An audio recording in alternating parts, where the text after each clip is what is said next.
ಆತ್ಮೀಯ ಬಂಧುಗಳೇ, ಶ್ರದ್ಧೆಯ ತಂದೆ ತಾಯಂದಿರೇ, ನಲ್ಮೆಯ ಸಾಹಿತ್ಯಾಭಿಮಾನಿಗಳೇ, ಮಾನವರೋ ದಾನವರೋ ಎಂಬಂತಹ ಶೀರ್ಷಿಕೆ ಅಡಿಯಲ್ಲಿ ಕಗ್ಗಗಳ ಸರಣಿಯನ್ನು ಮುಂದುವರಿಸುತ್ತಾ ಇಷ್ಟು ದಿನದ ಹಿಂದಿನ ಕಗ್ಗಗಳಲ್ಲಿ ಕೇಳಿರದಂತಹ ಕೆಲವೊಂದು ನೈಜ ಪ್ರಾಕೃತಿಕ ವ್ಯಾಖ್ಯಾನವನ್ನು ಇಲ್ಲಿ ನಾವು ಕೇಳ್ತಾ ಇದ್ದೇವೆ.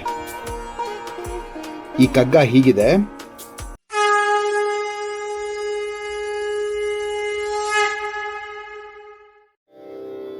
ಏನು ಭೈರವಲೀಲೆ ಈ ವಿಶ್ವಭ್ರಮಣೆ, ಏನು ಭೂತಗ್ರಾಮ ನರ್ತನೋನ್ಮಾದ, ಏನಗ್ನಿಗೋಳಗಳು ಏನಂತರಾಳಗಳು, ಏನು ವಿಸ್ಮಯ ಸೃಷ್ಟಿ ಮಂಕುತಿಮ್ಮ ಮಂಕುತಿಮ್ಮ. ಇಲ್ಲಿ ಡಿ.ವಿ.ಜಿಯವರು ಹಿಂದಿನ ಕಗ್ಗಗಳಲ್ಲಿ ಕೇಳದಂತೆ ಪ್ರಶ್ನೆಗಳನ್ನು ಕೇಳಿಲ್ಲ. ಇದಕ್ಕೆ ಒಂದು ಸುಂದರವಾದಂತಹ ವೈಜ್ಞಾನಿಕ ಹಿನ್ನೆಲೆ ಉಳ್ಳಂತಹ ಒಂದು ವ್ಯಾಖ್ಯಾನವನ್ನು ಸೃಷ್ಟಿಗಾಗಿ ಕೊಡ್ತಾ ಇದ್ದಾರೆ ಇಲ್ಲಿ ಡಿ.ವಿ.ಜಿಯವರು. ನಮಗೆಲ್ಲರಿಗೂ ಗೊತ್ತಿದೆ, ಮನುಷ್ಯನ ಈ ಜೀವ ಪಂಚ ಮಹಾಭೂತಗಳಿಂದ ಆಗಿರುವಂಥದ್ದು ಅಂತ. ಈ ಸೃಷ್ಟಿಯೇ ಪಂಚ ಮಹಾಭೂತಗಳಿಂದ ಆಗಿದೆ ಅಂತಲೂ ಕೂಡ ಹೇಳ್ಬೋದು. ಆ ಪಂಚ ಮಹಾಭೂತಗಳು ಯಾವುದಪ್ಪ ಅಂತಂದರೆ ಅಗ್ನಿ, ವಾಯು, ಭೂಮಿ, ಆಕಾಶ ಮತ್ತು ಜಲ. ಇಲ್ಲಿ ಈ ಸೃಷ್ಟಿಯ ಒಂದು ವರ್ಣಿತ ವ್ಯಾಖ್ಯಾನ ಬಹಳ ಸುಂದರವಾಗಿರುವಂಥದ್ದು. ಈ ಸೃಷ್ಟಿ ಇಲ್ಲದೆ ಹೋಗಿದ್ರೆ ಹೇಗಿರುತ್ತೆ ಅಂತ ಯೋಚನೆ ಮಾಡಿ. ಅಗ್ನಿ ಇಲ್ದಲೇ ಇದ್ರೆ, ನೀರಿಲ್ದಲೇ ಇದ್ರೆ, ವಾಯು, ಭೂಮಿ ಮತ್ತು ಆಕಾಶ ಇಲ್ಲದೆ ಇದ್ರೆ ಈ ಜಗತ್ತು ಹೇಗಿರ್ತಿತ್ತು ಅನ್ನೋದನ್ನು ಸ್ವಲ್ಪ ಯೋಚನೆ ಮಾಡಿದ್ರೆ ಆಗ ನಮಗೆ ಈ ಸೃಷ್ಟಿಯ ಒಂದು ಅಥವಾ ಈ ಪ್ರಕೃತಿಯ ಒಂದು ಪ್ರಾಬಲ್ಯ ಮತ್ತು ಅವಶ್ಯಕತೆ ಅರ್ಥ ಆಗುತ್ತೆ, ಮಹತ್ವ ಅರ್ಥ ಆಗುತ್ತೆ ಅಂತ ಹೇಳ್ಬೋದು.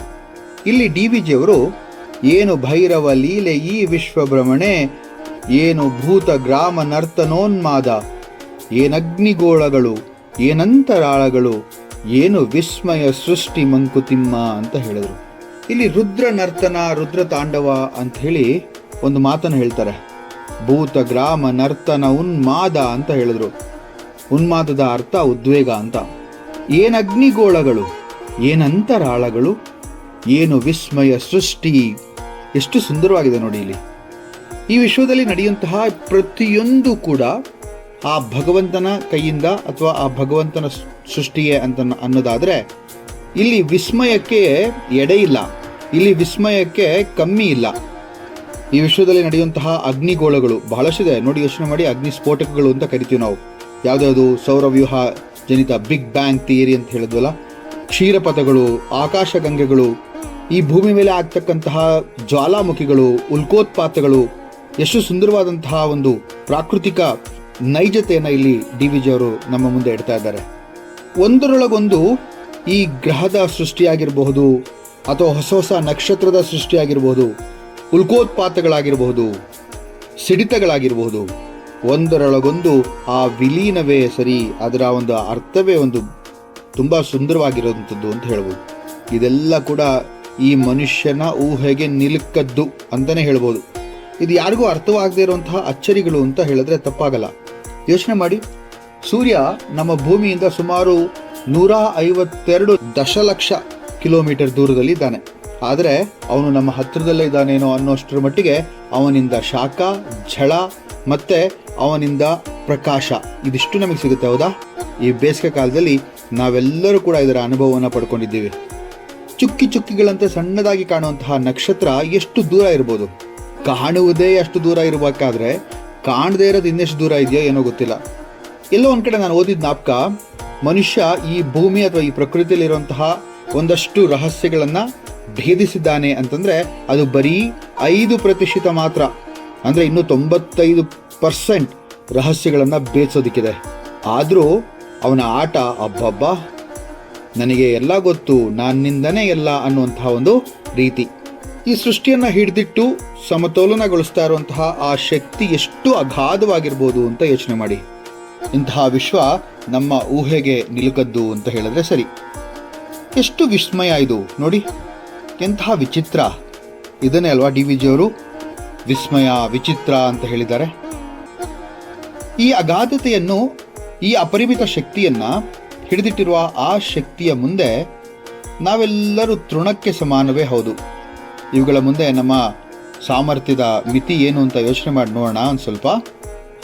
ನಾವುಗಳು ಅಹಂಕಾರ ಪಡ್ತೀವಲ್ಲ, ಈ ಅಹಂಕಾರ ಪಡೋದಕ್ಕೆ ಏನಾದರೂ ಕಾರಣ ಇದೆಯಾ ನೋಡಿ. ನಾವುಗಳು ನಾವೇ ಎಲ್ಲ, ನನ್ನಿಂದಲೇ ಎಲ್ಲ, ಈ ಮನುಷ್ಯನ ಒಂದು ಇದನ್ನು ದುರಭಿಮಾನ ಅನ್ಬೋದೋ ಅಥವಾ ದುರಹಂಕಾರ ಅನ್ಬೋದೋ ಗೊತ್ತಿಲ್ಲ, ಎಲ್ಲ ಕೂಡ ನನ್ನಿಂದನೇ, ನಾನೇ ಎಲ್ಲ ಮಾಡಿದ್ದು ಅನ್ನೋದು ಅವನ ಒಂದು ಉಲ್ಲೇಖ ಮತ್ತು ಅವನ ಒಂದು ನಿರ್ಧಾರ. ನಾವುಗಳು ಈ ಸೃಷ್ಟಿಯ ಮುಂದೆ ಏನೂ ಇಲ್ಲ. ಎಲ್ಲಿಯವರೆಗೆ ನಮ್ಮಲ್ಲೆಲ್ಲ ಈ ನಿರ್ಲಿಪ್ತತೆಯ ಭಾವ ಬರೋದಿಲ್ವೋ ಅಲ್ಲಿವರೆಗೂ ಶಾಂತಿ ನೆಲೆಸೋಲ್ಲ, ಅಲ್ಲಿವರೆಗೂ ಈ ಬ್ರಹ್ಮಾಂಡದಲ್ಲಿ ಒಂದು ಏಳಿಗೆ ಆಗೋಲ್ಲ ಅಂತ ಹೇಳ್ತಾರೆ. ನಾನೇ ಎಲ್ಲ, ನನ್ನನ್ನು ಬಿಟ್ಟರೆ ಬೇರೆ ಯಾರೂ ಇಲ್ಲ ಎಂಬಂತಹ ಅಹಂಕಾರ ಯಾವಾಗಲೂ ಕೂಡ ನಾಶಕ್ಕೆ ಸೋಪಾನವೇ ಸರಿ. ಡಿ ವಿ ಜಿಯವರು ಒಂದು ಸುಂದರವಾದಂತಹ ಒಂದು ಕವಿತೆ ಬರೀತಾರೆ, ನಿವೇದನ ಅಂತ ಹೇಳಿ. ಆ ನಿವೇದನ ಅನ್ನುವಂತಹ ಕವಿತೆಯಲ್ಲಿ ನಿರ್ಲಿಪ್ತತೆಯ ಒಂದು ಸೊಗಸು ಎಲ್ಲಿವರೆಗೂ ಇದೆ ಅಂತಂದರೆ ಅದನ್ನು ಒಂದು ಸತಿ ಕೇಳಿಸ್ಕೊಂಡ್ರೆ ಜೀವನ ಸಾರ್ಥಕತೆಯನ್ನು ಪಡ್ಕೊಳ್ಳುತ್ತೆ. ವನಸುಮದೊಳೆನ್ನ ಜೀವನವು ವಿಕಸಿಸುವಂತೆ ಮನವನನುಗೊಳಿಸು ಗುರುವೇ ಹೇ ದೇವ, ಜನಕ್ಕೆ ಸಂತಸವೀವ ಘನನು ನಾನೆಂಬ ಎಣಿಕೆಗೆ ತೋರದೆ ಜಗದ ಪೊಗಳಿಕೆಗೆ ಬಾಯಿ ಬಿಡದೆ. ಎಷ್ಟು ಸುಂದರವಾಗಿದೆ ನೋಡಿ. ಮುಂದೆ ಹೇಳ್ತಾ ಹೋಗ್ತಾರೆ, ತುಂಬ ಸುಂದರವಾದಂಥ ಇದು. ಕಾನನದಿ ಮಲ್ಲಿಗೆಯು ಮೌನದಿಂಬಿರಿದು ನಿಜ ಸೌರಭವ ಸೂಸಿ ನೆಲವಿಂತಾನಿ ಎಲೆಯ ಪಿಂತಿರ್ದು ದೀನತೆಯ ತೋರಿ ಅಭಿಮಾನವನ್ನು ತೊರೆದು ಕೃತಕೃತ್ಯತೆಯ ಪಡೆವಂತೆ ಮನವನನುಗೊಳಿಸು ಗುರುವೇ ಹೇ ದೇವ ಅಂತಾರೆ.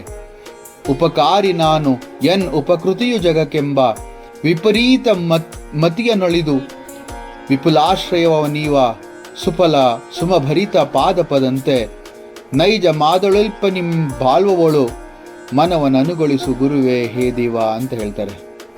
ನಾವೆಲ್ಲರೂ ಕೂಡ ವನ ಸುಮದಂತೆ ಇರಬೇಕು ಅಂತ ಅವರ ಒಂದು ಮಾತು. ಯಾವತ್ತಾದ್ರೂ ಯೋಚನೆ ಮಾಡಿದ್ದೀರಾ? ಕಾಡಲ್ಲಿ ಬಿಡುವಂತಹ ಹೂವು ತನ್ನ ಎಷ್ಟು ಸುಂದರವಾದಂತಹ ಸುಗಂಧವನ್ನು ಕೊಟ್ಟರೂ ಕೂಡ ಎಲ್ಲಾದರೂ ಹೇಳ್ಕೊಂಡಿದ್ಯಾ? ಯಾರ ಮುಂದೆ ಆದರೂ ಅದು ತನ್ನ ಹೆಚ್ಚುಗಾರಿಕೆಯನ್ನು ಅಥವಾ ತನ್ನ ಒಂದು ಅಗಮ್ಯ ಒಂದು ಗುಣವನ್ನು ಹೇಳ್ಕೊಳುತ್ತಾ ಎಲ್ಲಾದರೂ? ಇಲ್ಲ ಅಲ್ವಾ? ನೋಡಿ, ಆ ಒಂದು ಕಾಡಿನ ಹೂವು ವಿಕಸಿಸುವಂತೆ ನಮ್ಮ ಜೀವನವನ್ನು ವಿಕಸನಗೊಳಿಸು ದೇವ ಅಂತ ಕೇಳ್ತಾರೆ. ಜಗತ್ತಿಗೆ ಸಂತಸವನ್ನು ಕೊಡ್ತಾ ಇದ್ದೇನೆ ಅಥವಾ ನಾನು ಬಹಳ ಘನನು ನಾನು ಅಥವಾ ಹೆಚ್ಚು ನಾನು ಅನ್ನೋಂತಹ ಒಂದು ಮಾತು ಇದೆಯಲ್ಲ, ಇದು ಎಲ್ಲಿವರೆಗೂ ನಾವು ನಮ್ಮ ಮನಸ್ಸಲ್ಲಿ ಇಟ್ಕೊಂಡಿರ್ತೀವಿ ಅಲ್ಲಿವರೆಗೂ ಕೂಡ ತುಂಬ ನಮ್ಮ ಏಳಿಗೆ ಅಸಾಧ್ಯ ಅಂತಲೇ ಹೇಳ್ಬೋದು. ಕಬೀರ್ ದಾಸರು ತುಂಬ ಸುಂದರವಾಗಿ ಹೇಳ್ತಾರೆ, ಜಬ್ ಮೈ ಹೂ ಹರಿ ನಹಿ ಜಬ್ ಹರಿ ಹೈ ಮೈ ನಹಿ ಅಂತ ಹೇಳ್ತಾರೆ. ಅಂದರೆ ನಾನು ಅಂತಕ್ಕಂಥವನು ನಮ್ಮ ಮನಸ್ಸಿನೊಳಗೆ ಇರೋ ತನಕ, ಅಂದರೆ ಆ ಅಹಂ ಅಥವಾ ಅಹಂಕಾರ ಇರೋ ತನಕ ಹರಿ ಅಂದರೆ ದೇವರು ಬಂದು ನೆಲೆಸೋಲ್ಲ ನಮ್ಮಲ್ಲಿ ಅಂತ. ಇನ್ನೊಂದು ಬಹಳ ಸುಂದರವಾದಂಥ ಒಂದು ಡಿ ವಿ ಜಿ ಅವರ ಒಂದು ಕಗ್ಗವನ್ನು ಹೇಳಿ ಈ ಒಂದು ಉಪನ್ಯಾಸ ಮಾಲಿಕೆಯನ್ನು ಮುಗಿಸ್ತೇನೆ. ಇಳೆಯಿಂದ ಮೊಳಕೆಯಾಗುವೊಂದು ತಮಟೆಗಳಿಲ್ಲ, ಫಲಮಾಗುವುದೊಂದು ತುತ್ತೂರಿ ದನಿಯಿಲ್ಲ, ಬೆಳಕೀವ ಸೂರ್ಯ ಚಂದ್ರರದೊಂದು ಸದ್ದಿಲ್ಲ, ಹೊಲಿ ನಿನ್ನ ತುಟಿಗಳನ್ನು ಮಂಕುತಿಮ್ಮ ಅಂತ ಹೇಳಿದ್ರು. ಇದಕ್ಕಿಂತ ಹೆಚ್ಚಿಗೆ ಯಾರು ಕೂಡ ಹೇಳೋದಕ್ಕೂ ಸಾಧ್ಯ ಇಲ್ಲ ಅಂತ ಅನಿಸುತ್ತೆ. ನೋಡಿ, ಭೂಮಿಯಿಂದ ಈ ಮೊಳಕೆಯಾಗುವಾಗ ಆ ಗಿಡ ಅಥವಾ ಆ ಒಂದು ಮರದ ಒಂದು ಏಳಿಗೆ ಆಗ್ತಾ ಇದೆ ಅಂತಂದಾಗ ಅದೇನಾದ್ರು ತಮಟೆ ಹೊಡೆಯುತ್ತಾ, ಎಲ್ಲರಿಗೂ ಹೇಳ್ಕೊಂಡು ತಿರುಗಾಡುತ್ತಾ? ಫಲವಾಗುವಾಗ ಆ ಮರ ಅಥವಾ ಆ ಒಂದು ಗಿಡದಿಂದ ತುತ್ತೂರಿಯ ಧ್ವನಿ ಬರುತ್ತಾ, ಕೂಗಿ ಹೇಳುತ್ತಾ, ನೋಡಿ ನೋಡಿ ನಾನು ಫಲ ಆಗ್ತಾ ಇದ್ದೇನೆ, ನೋಡಿ ನೋಡಿ ನಾನು ಮೊಳಕೆ ಹೊಡಿತಾ ಇದ್ದೇನೆ ಅಂತ. ಆ ಬೆಳಕನ್ನು ಕೊಡುವಂತಹ ಸೂರ್ಯ ಚಂದ್ರರು ಯಾವತ್ತೂ ಕೂಡ ಸದ್ದು ಮಾಡಿಲ್ಲ ಅಲ್ವಾ? ತಮ್ಮ ಪಾಡಿಗೆ ತಮ್ಮ ಕೆಲಸಗಳನ್ನು ಮಾಡ್ತಾ ಹೋಗ್ತೀವಿ. ಆದರೆ ನಾವು ಇಷ್ಟು ಮಾಡಿ ಅಷ್ಟಾಯಿತು ಅಂತ ಹೇಳ್ಕೊಳ್ತೀವಲ್ಲ, ಎಂಥ ನೀಚ ಜನ್ಮ ನಮ್ಮದು. ಅದಕ್ಕೆ ಡಿ ವಿ ಜಿಯವರು ಹೇಳ್ತಾರೆ, ಹೊಲಿ ನಿನ್ನ ತುಟಿಗಳನ್ನು ಮಂಕುತಿಮ್ಮ ಅಂತ. ಅಂದರೆ ಕೆಲಸವನ್ನು ಮಾಡು. ಹೇಗೆ? ವನ ಸುಮದಳನ್ನ ಜೀವನವು ವಿಕಸಿಸುವಂತೆ. ಅಂದರೆ ಆ ಒಂದು ಪ್ರಕೃತಿಯ ಮುಂದೆ ನಾವೆಲ್ಲರೂ ಕೂಡ ತೃಣವೇ ಸರಿ. ಅಷ್ಟು ಇದ್ದರೂ ಕೂಡ ನಮ್ಮ ಅಹಂಕಾರವನ್ನು ಬಿಡಲಿಲ್ಲ ಅಂತಂದರೆ ನಮ್ಮ ಏಳಿಗೆ ಎಂದು ಸಾಧ್ಯ? ಈ ವಿಸ್ಮಯ ಸೃಷ್ಟಿಯಲ್ಲಿ ಈ ಏನೇನೋ ಅಂತರಾಳಗಳಿದ್ದಾವಲ್ಲ ನಮ್ಮಲ್ಲಿ, ಅದೆಲ್ಲವನ್ನು ಕೂಡ ಒಂದಷ್ಟನ್ನು ನಾಶಗೊಳಿಸಿ ನಾವು ಏಕಸಾಮ್ಯದಿಂದ ಜೀವನವನ್ನು ನಡೆಸ್ತಾ ಹೋದರೆ ನಮಗೆ ಏಳಿಗೆ ಖಂಡಿತ ಅಂತ ಹೇಳ್ತಾರೆ ಡಿ ವಿಜಯ್. ಮತ್ತೊಮ್ಮೆ ಈ ಕಗ್ಗವನ್ನು ಹೇಳೋ ಪ್ರಯತ್ನ ಮಾಡ್ತೇನೆ. ಏನು ಭೈರವ ಲೀಲೆ ಈ ವಿಶ್ವಭ್ರಮಣೆ, ಏನು ಭೂತ ಗ್ರಾಮ ನರ್ತನೋನ್ಮಾದ, ಏನಗ್ನಿಗೋಳಗಳು, ಏನಂತರಾಳಗಳು, ಏನು ವಿಸ್ಮಯ ಸೃಷ್ಟಿ ಮಂಕುತಿಮ್ಮ ಅಂತ. ಮುಂದಿನ ಕಗ್ಗದೊಂದಿಗೆ ಭೇಟಿಯಾಗ್ತೇನೆ. ನಮಸ್ಕಾರ.